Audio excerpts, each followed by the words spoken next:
Well, in technology, we're always looking for how-to guides, right? So we're always looking for the next Wikipedia, the next Google. And so when I started getting interested in real estate, and this is more than a decade ago, I was looking for, okay, there must be some kind of methodology that people follow to figure out the best properties in the United States, right? What is that magic algorithm, right? What is that E equals MC squared? It has to exist. And when I started looking for it, I found, well, either you're going to pay $25,000 a month and get a subscription to something like CoStar, or you're on your own. There was really nothing in between. There were a bunch of people selling what seemed to me like snake oil. It was just, stuff that they had thought up, and they thought it was great because they thought it up. But there was nothing that was actually data-driven, analytics-driven. There was nothing that statistical analysis had been done on. And that really surprised me, because real estate is one of the largest industries in the world. And you can, when you are playing the stock market, you can get software like Robinhood where they're tweaking their algorithm every single day to try and improve it. There's lots of things that you can get, right? But for real estate, it wasn't there. So what I did was basically I spidered or grabbed from a website named Zillow information about 3,300 cities in the United States. And I used a Ukrainian hacker to do that, and paid him, and he basically spidered the entire website and gave it to me. And I was terrified that the FBI would come arrest me, but nothing happened, right? So he gave this information to me.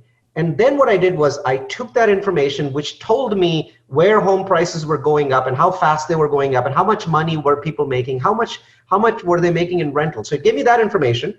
And then I cross-referenced it against a whole bunch of demographics, which I thought might have something to do with why prices were going up so fast and why real estate investors are making so much money. And I threw dozens and dozens of demographic statistics at it. So home price increase, population growth, rent growth. I threw in poverty levels. I threw in, let's see, what else? Crime and crime reduction. I threw in schools. So as I threw in lots and lots of statistics at it, using a statistical analysis software called R, a pattern began to emerge.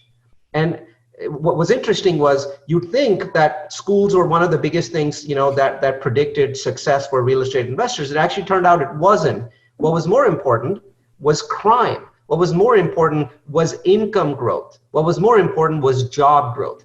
So when those numbers were added into the mix, I could see that the cities that job growth and income growth was very strong and crime was coming down.